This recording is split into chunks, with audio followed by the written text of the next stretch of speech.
विनोद की पत्नी मालती ने बेटे को जन्म दिया।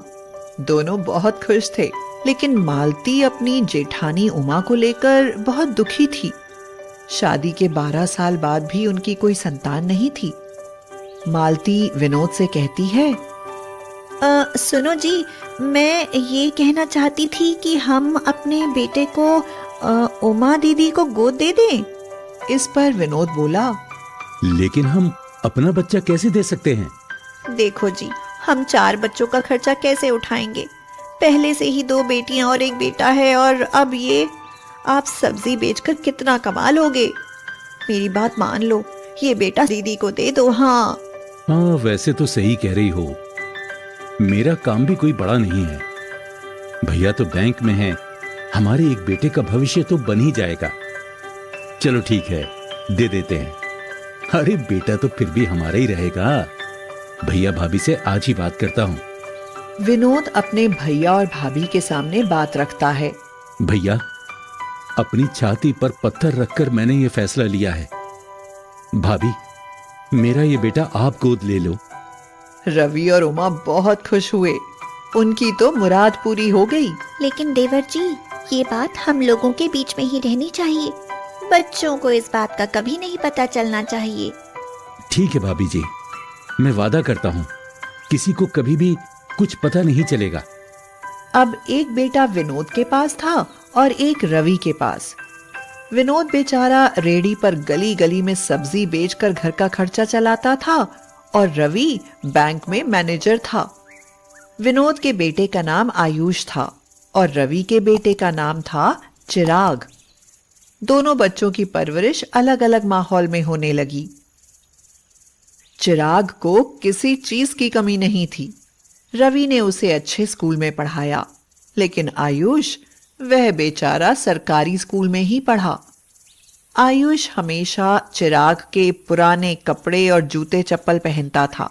उसके पुराने स्कूल बैग और पुरानी किताबों से ही आयुष का काम चल जाता था। आयुष एक दिन अपनी मम्मी से बोला, मम्मी, बड़े पापा और चिराग भैया इतने अमीर हैं और हम इतने गरीब क्यों हैं? तो मालती ने कहा, बेटा, उसके पापा की सरकारी नौकरी है और तुम्हारे पापा सब्जी बेचते हैं। ऊपर से तुम 3 भाई बहन हो, हमारा खर्चा भी तो ज्यादा है। उनका क्या, चिराग तो अकेला है, हमारे पास पैसा कहाँ से आएगा? आयुष यह सुनकर उदास हो गया। ऐसे ही दोनों बड़े हो गए।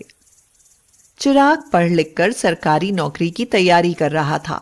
उसकी दोस्ती भी अमीर लड़कों से ही थी, लेकिन आयुष 12वीं कक्षा तक ही पढ़ पाया। आगे पढ़ाने के लिए विनोद के पास पैसा नहीं था और अब वह अक्सर बीमार भी रहने लगा था। आयुष ने अपने पापा का काम संभाल लिया, क्योंकि अब उनसे गलियों में सब्जी की रेहड़ी लेकर नहीं घूमा जाता था। पापा, आप आराम करो, अब आप बीमार रहते हो, चिंता मत करो, मैं बेच लूंगा सब्जी। नहीं बेटा, इतना भी बीमार नहीं हूं मैं, तू कुछ और काम देख ले। नहीं पापा, मैं कर लूंगा, बस आप आराम करो, चिंता मत करो। और फिर वह सब्जी बेचने लगता है। एक दिन उसने सोचा कि ये काम बुरा नहीं है, अच्छी कमाई हो जाती है। क्यों ना बचे हुए पैसों में साथ के साथ अपनी पढ़ाई पूरी करूं। अब वह दिन में सब्जी बेचता और रात में पढ़ाई करता। चिराग जब भी उसे देखता तो उसकी हंसी उड़ाता।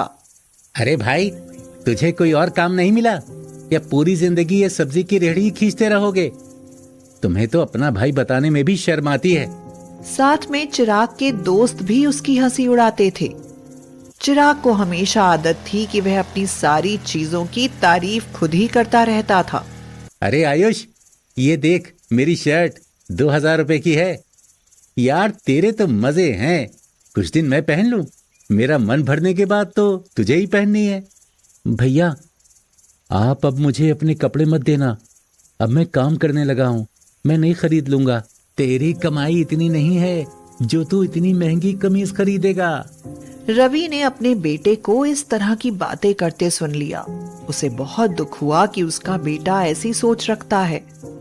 शायद हमारे लाड प्यार ने उसे बिगाड़ दिया है, इसे सबक सिखाना पड़ेगा। रवि ने घर जाकर उमा के साथ एक नाटक किया। चिराग बेटा, इधर आ। क्या हुआ पापा? बेटा, हमें ये घर छोड़ना पड़ेगा। कल से हम तेरे विनोद चाचा के घर रहेंगे। ये क्या कह रहे हो पापा? उस कच्चे से बदबू वाले घर में मैं नहीं रहूंगा। रहना तो पड़ेगा बेटा। मुझ पर बहुत कर्जा हो गया है। तेरी पढ़ाई लिखाई और तेरे शौक पूरा करने में मेरा सारा पैसा खर्च हो गया। मैंने ये घर कर्जा चुकाने के लिए बेच दिया है। चिराग के तो पैरों से जमीन खिसक जाती है और वह सोचता है कि क्या उसके पापा के पास सिर्फ इतना ही पैसा था और अभी तो उसकी नौकरी भी नहीं लगी। अब क्या होगा? आयुष बेटा, देख तो हमारे यहाँ डाकिया ये लेटर डाल कर गया है, जरा पढ़ तो इसे। आयुष ने खुशी के मारे अपने पापा को गले लगा लिया। पापा, मेरा ज्वाइनिंग लेटर है, मुझे रेलवे में सरकारी नौकरी मिल गई है। लेकिन आयुष, ये सब कैसे? मैं समझा नहीं। पापा, मैंने आपको बताया नहीं, मैं दिन में सब्जी बेचकर रात में पढ़ाई करता था और साथ में नौकरी की तैयारी भी। ये उसी का परिणाम है। वाह बेटा वाह, तूने मेरा सिर फख्र से ऊंचा कर दिया। अगले दिन रवि उमा और चिराग के साथ वहां पहुंच गया। विनोद, हमने अपना घर बेच दिया है। आज से हम भी यहीं रहेंगे तुम्हारे साथ। सब लोग बहुत खुश थे, लेकिन चिराग परेशान था। उसे आयुष से जलन हो रही थी। कई दिनों के बाद चिराग ने सोचा, जब तक सरकारी नौकरी ना मिले तब तक कोई प्राइवेट नौकरी ही ढूंढ लूं। कम से कम पूरे दिन इस कबूतर खाने में तो नहीं रहना पड़ेगा ना। वह अपनी बाइक से जा रहा था, लेकिन किसी ट्रक वाले ने पीछे से टक्कर मारी और उसका सिर सड़क पर पड़े पत्थर से जा टकराया।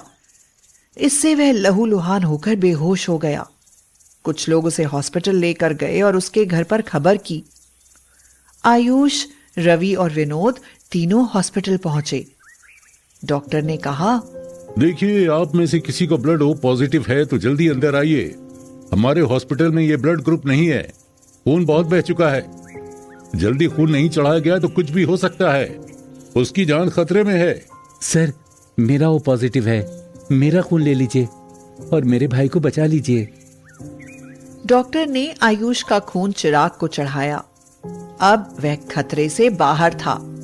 चिराग जब होश में आया तब रवि ने उसे बताया कि आज वह अपने उस गरीब भाई की वजह से जिंदा है, जिसकी गरीबी का वह मजाक उड़ाया करता था। अगर आज आयुष खून नहीं देता तो तुम जिंदा नहीं बचते। पापा, आयुष को बुला दीजिए। आयुष अंदर आया और चिराग ने माफी मांगते हुए उससे कहा, मुझे माफ कर दो भाई, मुझे अपनी अमीरी का कुछ ज्यादा ही घमंड हो गया था। हमारा घर, रुपया, पैसा सब चला गया। लेकिन मुसीबत के समय एक भाई ही भाई के काम आया। मेरे मन में तुम्हारे लिए कभी गुस्सा नहीं था, लेकिन हाँ, अपनी गरीबी को देखकर थोड़ा दुखी जरूर होता था। सब भूल जाओ भैया और घर चलो। घर पर मम्मी और बड़ी मम्मी इंतजार कर रही होंगी। चिराग अब उन दोनों से अच्छा बर्ताव करने लगा। चिराग, मैंने घर बेचने का नाटक सिर्फ तुझे सबक सिखाने के लिए किया था।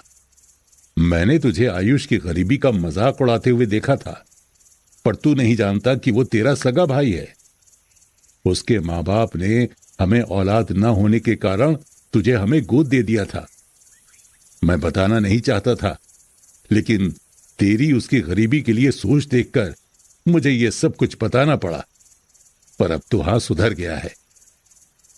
चल, अब हम अपने घर चलते हैं। नहीं पापा, आपने मेरी आंखें खोल दी। अब आप और हम यहीं रहेंगे, सब एक साथ।